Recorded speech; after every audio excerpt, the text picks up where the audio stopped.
was she like, you kind of have to like, she was like, you kind of have to like beg for it a little bit. And I was like, what you mean? When I walk through. The following program is rated TV MALS. It contains strong language and sexual situations. It is intended only for mature audiences. Well, hello everybody and welcome back to my channel. And if you are new here, it is simply welcome to my channel, guys. We are on our third installment of Tipsy Talk. But this particular installment is Tipsy Talk, I Might Need Therapy. So, if you guys want to laugh, if you want to hear some funny stories, and if you want to hear my reasoning as to why I feel like I might need therapy, then keep on watching.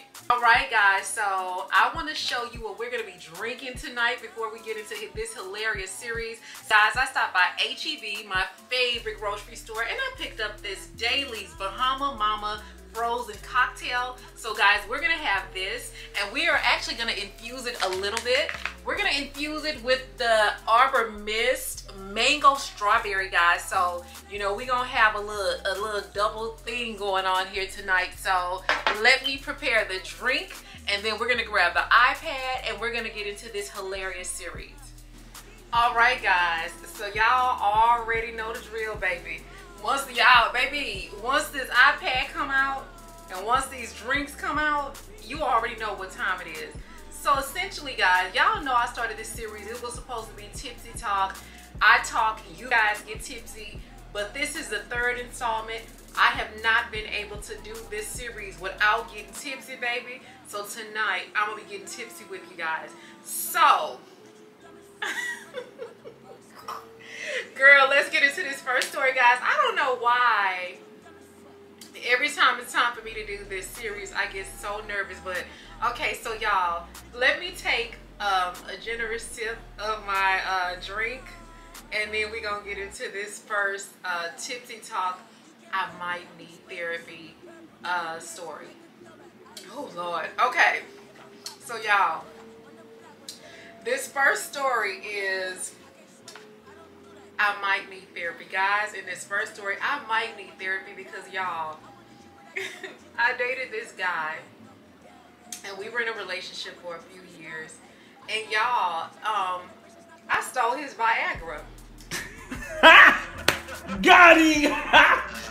Got him! And let me tell you why. So basically, we were dating and he had some health issues that he had mentioned to me or whatever.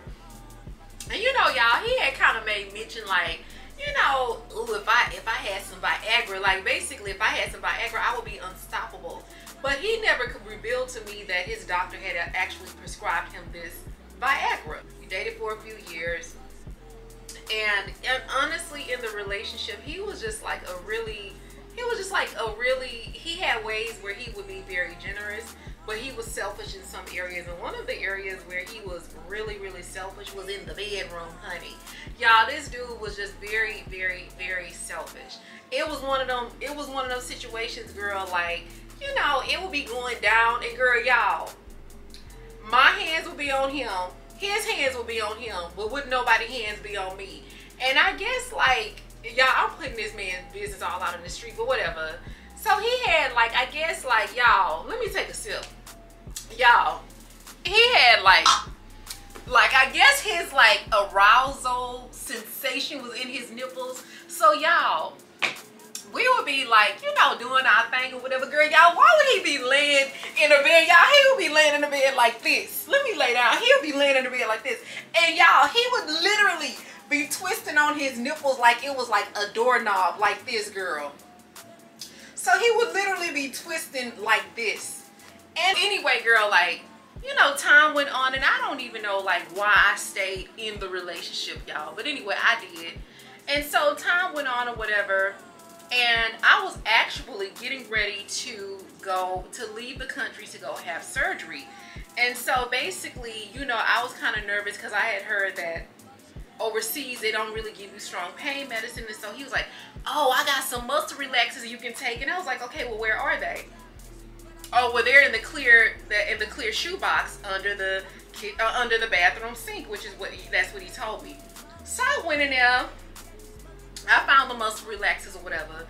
And then I got them and I put them in my little bag or whatever. And then something told me like, girl, go back through that bag. Something told me to go back through the box, like the shoe box, the clear shoe box where he had all the medicine. Y'all, why did I follow my first mind and I went back in the shoe box? And y'all, I found some Viagra pills. I found like 6 Viagra pills basically in the Viagra bottle, you know, in the medicine bottle or whatever.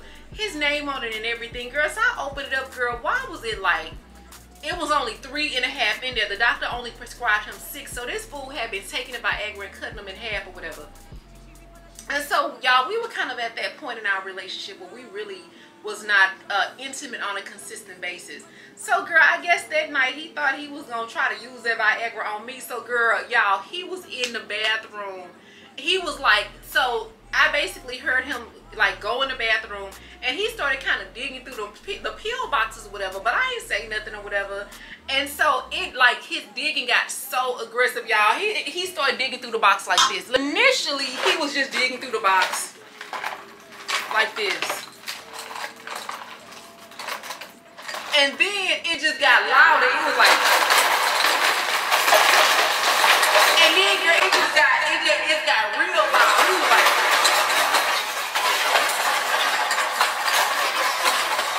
and so at that point, I knew that he was looking for the Viagra, but I ain't say nothing because by the, you know, of course, I had stole the Viagra at this point and I had put it in my, you know, like in my overnight bag or whatever. So girl, y'all, he was in there tearing that damn shoe box up looking for the Viagra or whatever. So I ain't say nothing. So y'all, he was just pacing the floor or whatever, just pacing the floor, just, you know, and I knew that he was like, damn, what, like, where is it, girl? Girl, please, I had put that shit in my bag. And then I was thinking to myself, not on my watch will you go fuck another girl with this Viagra. Not on my watch. Not on my watch. I was like, no, you will not. And so anyway, girl, I had the Viagra, I had stole it, I had it in my, you know, like I told y'all, I had it packed up or whatever. So girl, later on that night, let me take another sip. Later on that night, when it was time to go to bed or whatever, y'all, he could not sleep. That fool was like, he was like sleeping like a zombie. He was just laying there like, y'all, he was laying there like this. He was just laying in the bed like this or whatever. So like I used to sleep with like a pillow in between us. So that night I was kind of sleeping like this. I was sleeping like this. I made sure that I had my face towards him. So I was just laying down and I was acting like I was asleep. And then but I was still, I wasn't asleep, but I was like peeping or whatever. So I was like this. And I kind of had one of my eyes open. Y'all, why when I look over at him, girl, y'all, he was sleeping like, this fool was laying in the bed like this.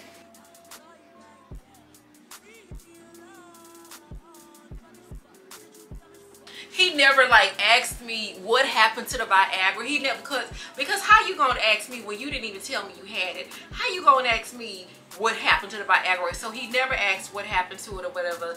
But not too long after that, guys, we ended up breaking up. So yeah, girl, the fact that he had been using the Viagra, girl, and he wasn't even taking a whole one, he was using a half one. So I'm pretty sure he was using it to cheat or whatever. So I was like, well, I wonder what he gonna do now that he don't have this medicine, his special blue pills. How he gonna go cheat now? So anyway, girl, yeah, so that's basically the story of I stole his Viagra and I might need therapy, because after being in a relationship with somebody who is very sexually selfish and who's very sneaky, well, he tried to be sneaky, he got caught, who's very sneaky, you absolutely gonna need therapy. After being with somebody for almost 3 years and you're satisfying them and you doing the stuff to please them and they ain't doing nothing to please you, and then you find Viagra in their in their bathroom and you steal it. Yes, you absolutely need therapy after that. All right, guys, so this next story time, let me get my drink.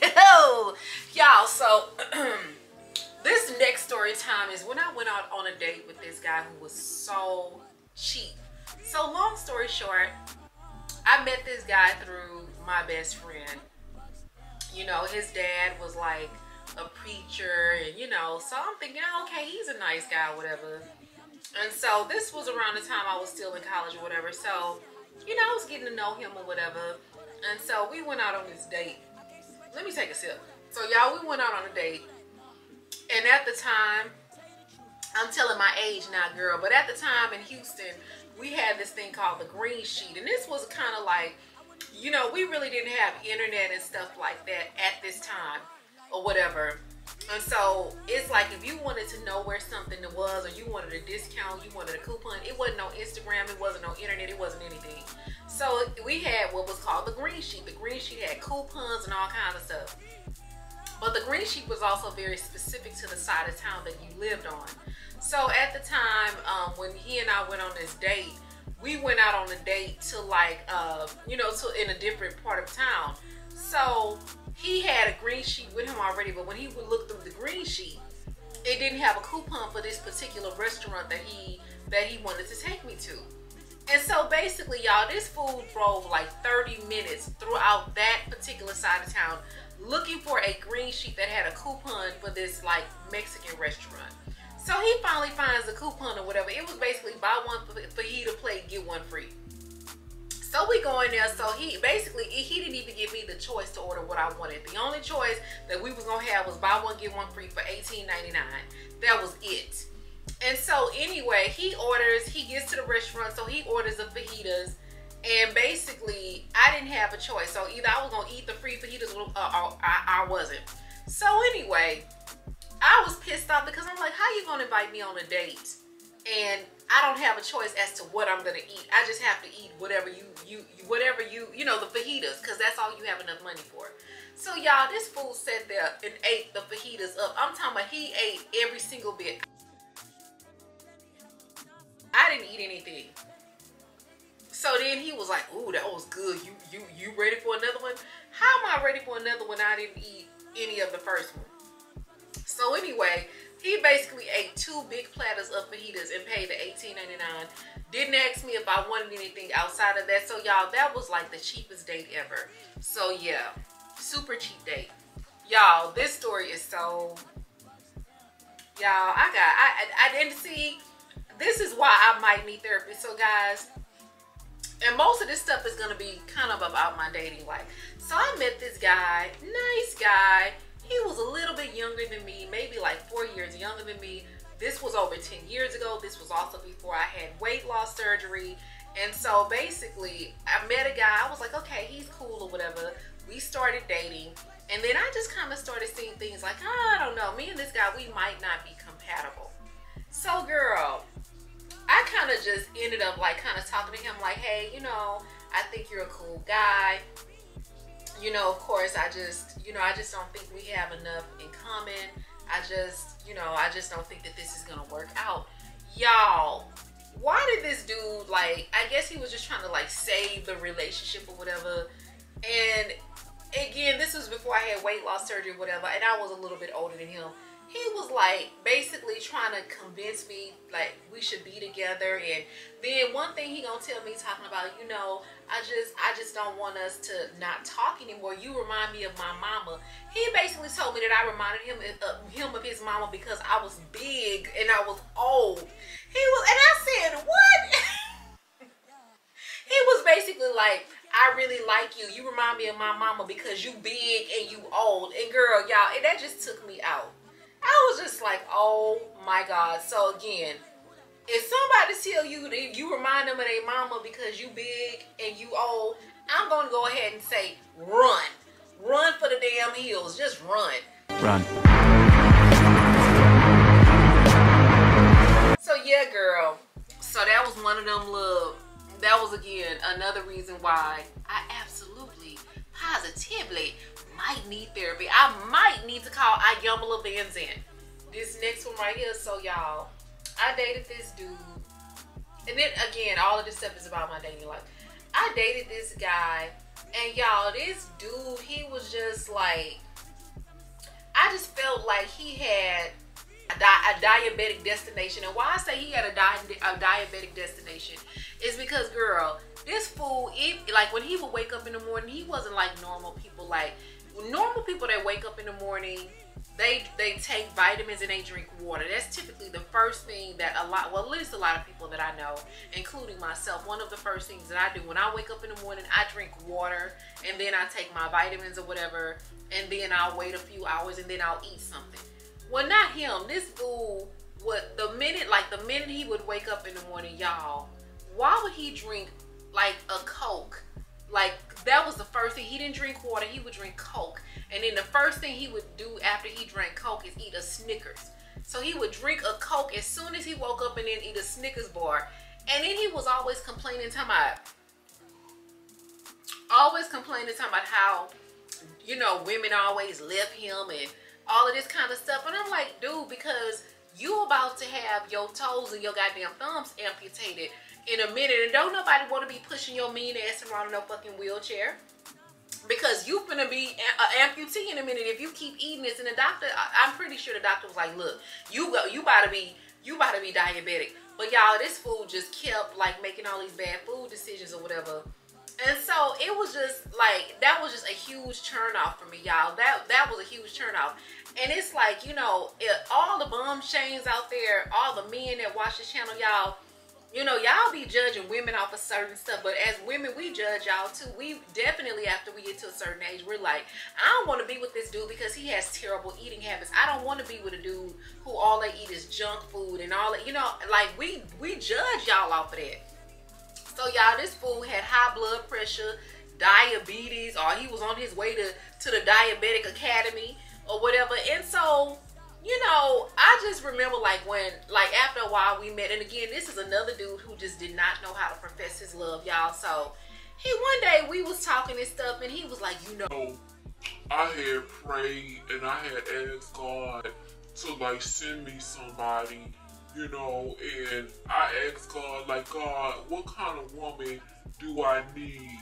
And then he's talking about God told him, he was like, God was like, you need a woman that's just normal and average. So he basically was saying God told him that he needed a woman that was normal and average. A normal woman with a normal job, that was average, with an average job or whatever. Because he was saying like, he was so used to dating girls that was like bosses. You know, they had big houses, wore Gucci, all this designer stuff. Drove, you know, all of this fancy, you know, these fancy cars or whatever. He's talking about, you know what, after I prayed that prayer, I'm talking about a week after he prayed and God told him he needed a girl that was normal, he met me. And I was like, what? Basically, like, I was the normal girl with the normal car, the average girl with the average car that God told him he needed. And I couldn't believe he told me that. So y'all, this dude worked for like this big Mrs. Baird's Bread. He worked for a bread company.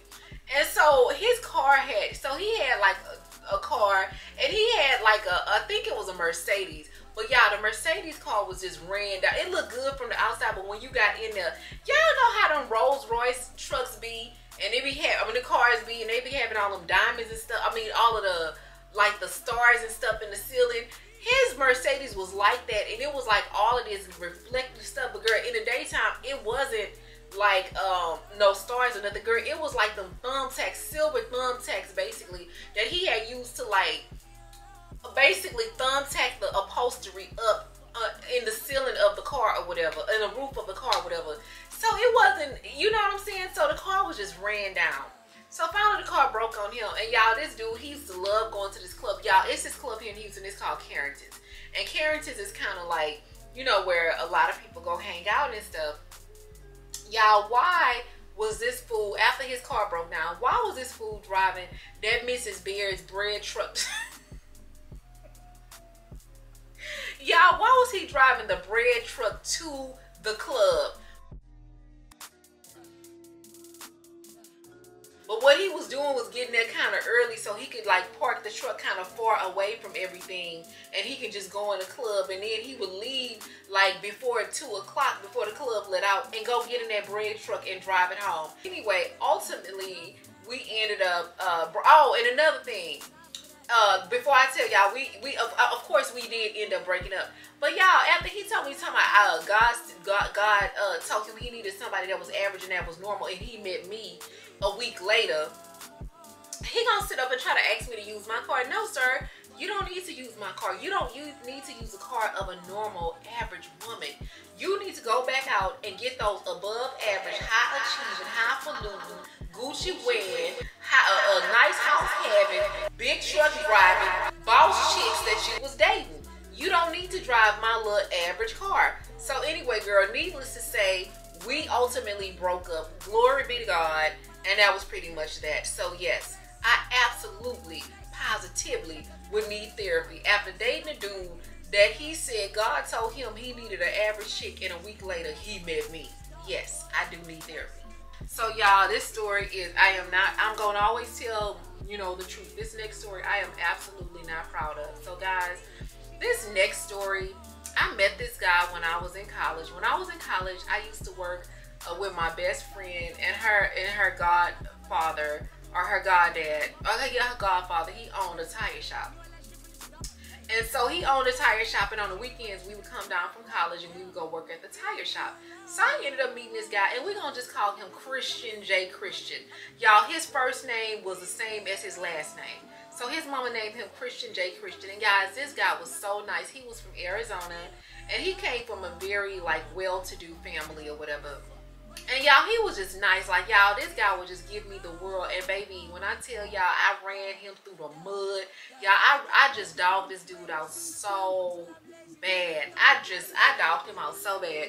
So y'all, I don't know if you guys, if this is still something that they have, but when I was in college, we used to get these things called overpayment checks. And an overpayment check was essentially whatever was left over after your tuition was paid. And so because this guy, he came from a really well-to-do family, he didn't have to like get financial aid and student loans and stuff like that. And so I did not want my school mailing my overpayment check to my mom's house. So I told him I have some important documents that I'm gonna have mailed to your house or whatever. Let me know when they come. So he was just like, okay, cool or whatever. Y'all, by the way, this guy lived in Houston, and I went to the illustrious PVAMU. So he was all the way in Houston, I was all the way in Prairie View. So he did call me, and he was like, your paper, your letter came in the mail. And so I was like, okay, well, I'm gonna come down to Houston, and I'm gonna get the paperwork or whatever. I did not tell him it was an overpayment check, and so he was like, okay. So y'all, why did he call me back maybe like 2 hours later, and he was like, I opened that letter and it's an overpayment check. You don't need to do that. Basically telling me like I didn't need to take out no loan from from the government, and I was gonna have to pay all these student loans and stuff back. And I mean, I didn't really have a choice because I didn't come from a well-to-do family like he did. My family didn't have like thousands and thousands of dollars to drop on my tuition and then me come out of college debt free. So y'all, why did this fool tell me he was gonna tear my overpayment check up? That's right, tear it up, tear it up, tear it up, tear it up. Like basically, I didn't need to put myself in that position. I didn't need to get in debt. Girl, y'all, I went crazy. I went crazy on that fool. So baby, I got on the phone, I called my best friend, and I was like, because we used to live in Banks Hall, I was like, meet me in the parking lot of Banks Hall, y'all. I was like, meet me in the parking lot of Banks Hall. I need to go to Houston. And I was like, Christian will not give me my check, girl. He's telling me he gonna tear my overpayment check up. So girl, my best friend pulled up, baby. I got in that car and we hit 290 and we was on our way to Houston.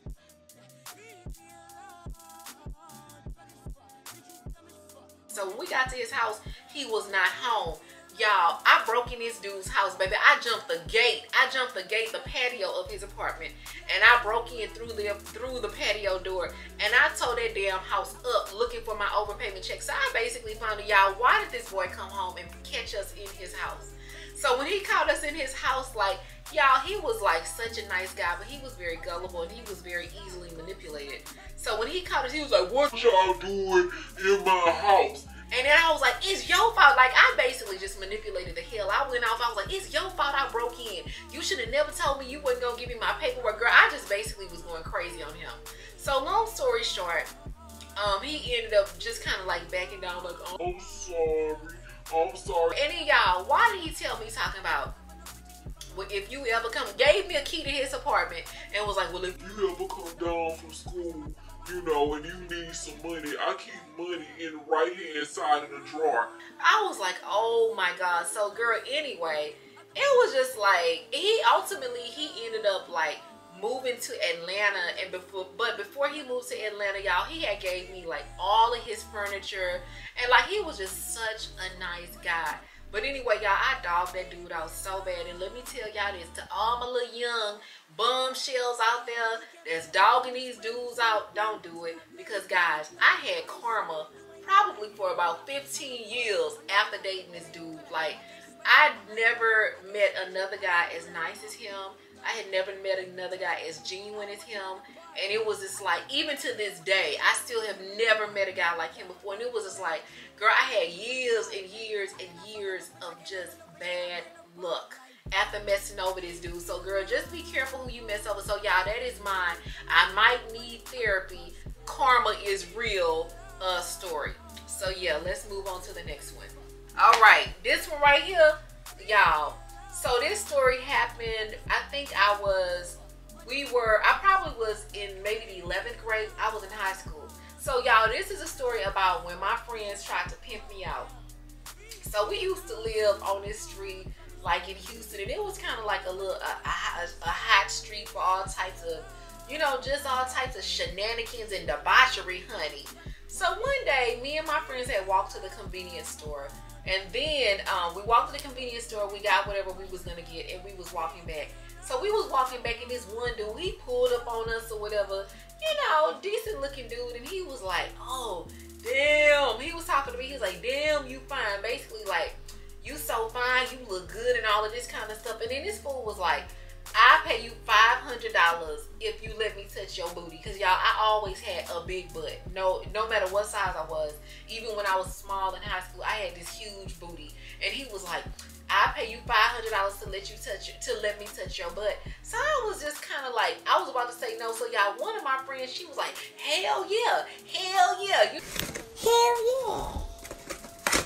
Hell yeah. You know, basically like, you know, basically told him he could do it. And I'm like, how you gonna try to pimp me out? So then after that, y'all, we was so dumb. Y'all, we was so dumb in high school. So after that, he was like, oh, I want to take you shopping. I want to do all of this nice stuff for you or whatever.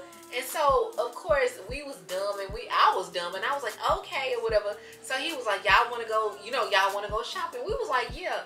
Y'all, why did we get in the car with this boy, or with this man, rather, he was a man. And he took us to like his apartment, but in his apartment, y'all, he had like a bedroom, an extra bedroom, and it was like all kind of clothes on clothing racks. And so basically he was like, well, y'all can go in there and go shopping. So he opened the door, and it was like dresses and hats and heels, just all types of stuff, girl.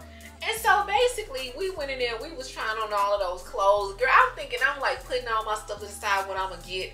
So anyway, he was just like, you basically after that, well, he needed to talk to me basically like, well, you can, you know, you and your friends, y'all can have all of those clothes, but basically you need to pay me. You know, how you gonna pay me? Girl, like basically I needed to pay him in sex. And so of course I was in high school, y'all. I didn't know nothing about sex and all of that. I wasn't doing anything at that age. So girl, I was so scared. Me and my friends, we was so scared because we didn't think that this dude was gonna take us home. It was like, how was I gonna explain to my mama? Girl, so anyway, I think I might have started crying or whatever. I know I started panicking. And so he got mad at us. And so mind y'all, when this dude pulled up on us, he had a really, really nice car. And so after shit didn't go his way, baby, he was like, he told his friend, I don't know if it was his friend, his roommate, like basically take them home, like shooing us like we was some flies or whatever. Girl, why we had to ride home, and his friend basically had like a 2-door convertible. I don't know if it was a Corvette or what is that other one, a Chevrolet, a Corvette or a Camaro. Maybe it was a Camaro. Y'all, why did we have to ride home? It was me and 2 of my friends. And I had to basically be in the hatchback.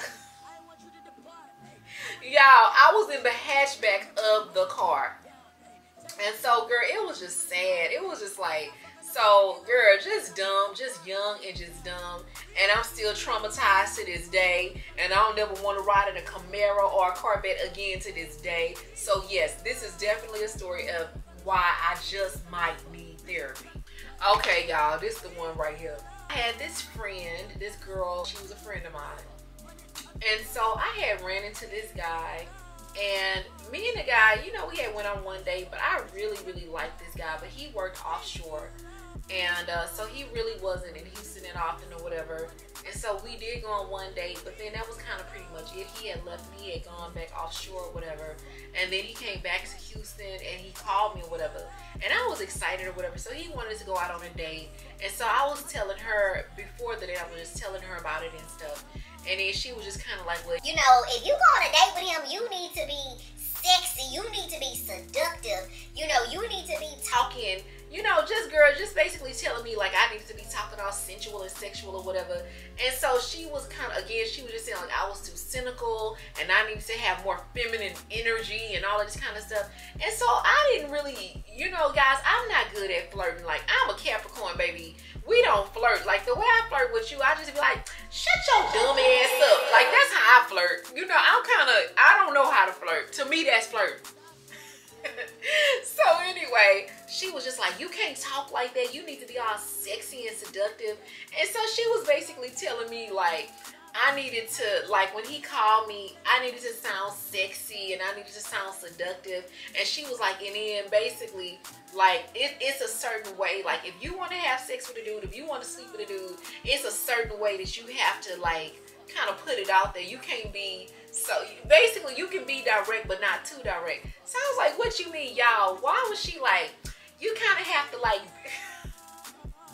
she was like, you kind of have to like beg for it a little bit. And I was like, what you mean? So she was like, so basically when a guy call you up, you have to be like, hey, so what are you doing? I miss you. I want to see you. So basically telling me I needed to talk like that or whatever. And then she was telling me, wait a minute, let me take a sip of wine. And she was telling me like, basically like if you want him basically to come over your house, you don't need to be like, you don't need to be like, come over here, come over my house. She was like, you need to be like, oh, I want it. She said, but I needed to be like saying stuff like, I want it, I want you, I want it.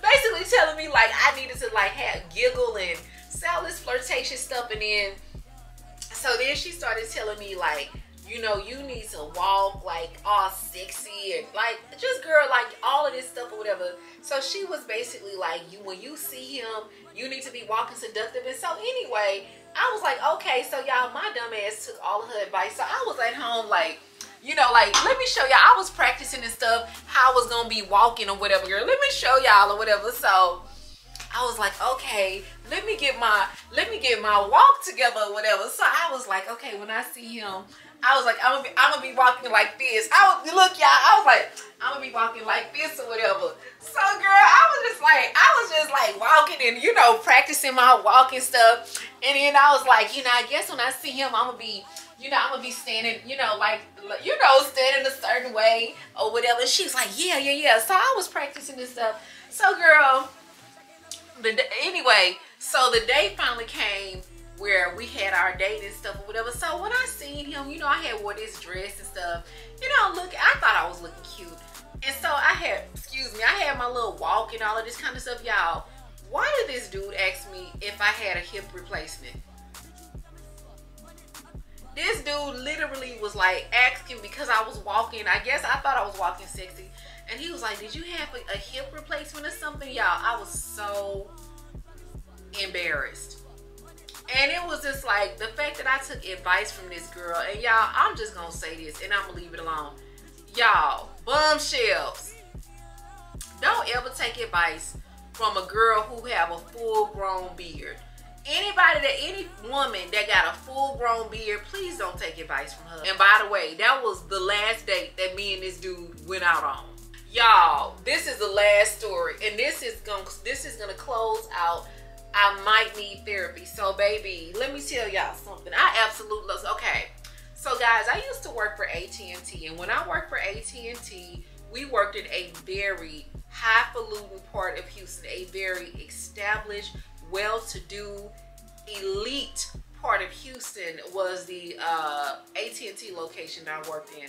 And so it was no big deal for a celebrity to come in there. It was no big deal for professional football players, baseball players, oil and gas tycoons, real estate extraordinaires, for those types of people to come in there. And so this celebrity, and I don't necessarily deem this chick as a celebrity, I'm just gonna say this, she was the sister of a celebrity, and we just gonna say she was a sister of we just gonna call her sister name was Britney Spears.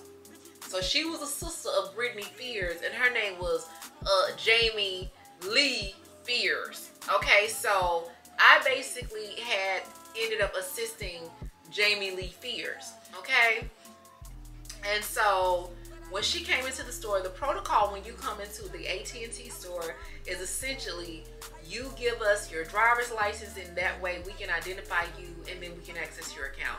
Well, I didn't know who this girl was. Like, guys, I never watched Nickelodeon and those TV shows and stuff like that. And so anyway, once she handed me her driver's license, I recognized her name because she was, of course, related to the infamous Britney Spears. And so I was like, oh, okay, but I didn't fan out because I just, for what? You know what I'm saying? I didn't follow this chick. I didn't, you know, that was not the type of, you know, content, if you will, and type of television that I watched.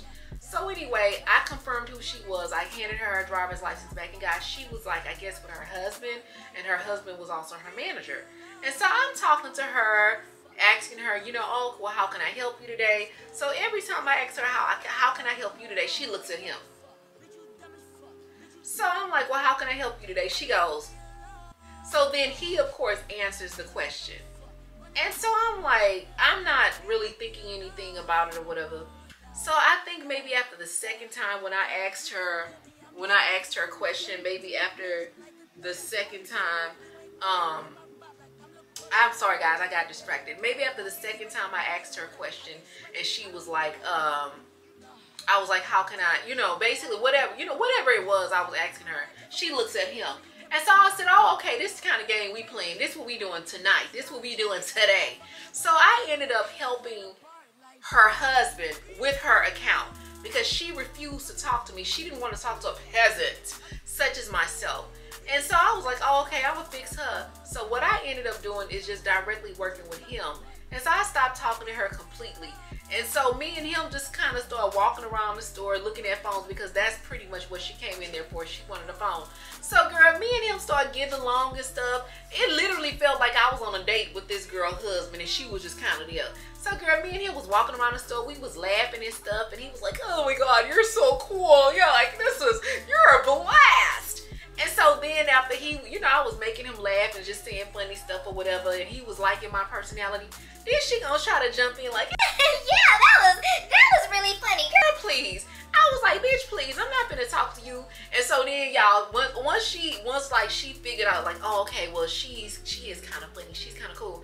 Y'all, why she started trying to like talk to me and be my friend, and guess what I did? When she was trying to talk to me and be my friend and be like, yeah. So, what about those cases? What do you think about those cases? I did her ass like this. I was like, and I looked at her husband, and I would not talk to her. I would not answer any of her questions. Baby, don't play with me. I'm a Capricorn, baby. When a Capricorn start Capricorning, you don't want it. So anyway, guys, that's how I ended up playing. I was like, okay, we gonna play ball. Then okay, let's go. So I ended up just kind of like doing her pretty much how she did me. And I did not let up. I kept my foot on her neck. But anyway, guys, so that last story is essentially, it is going to wrap up Tipsy Talk, guys. Baby, and I'm not as tipsy as I was the last time, but I'm feeling real good. I'm feeling like I could probably just go lay down right now. So anyway, y'all, I hope that you guys enjoyed the third installment of Tipsy Talk. And guys, also, I was just kind of thinking like, maybe going forward, what we can do, if you guys start like maybe putting some of the funny stuff that happened to you guys in like the comment section, I can kind of just like maybe reenact it, and you know, we can do something like that. So if you guys want me to maybe narrate some of the things that happened to you on our next installment of Tipsy Talk, make sure that you leave your comment and your story below. But anyway, guys, that is going to wrap up this installment of Tipsy Talk. I hope you enjoyed it. I hope you like. I hope you comment, and I hope you subscribe. I also hope that you share this video, and I'm going to see you in the next one.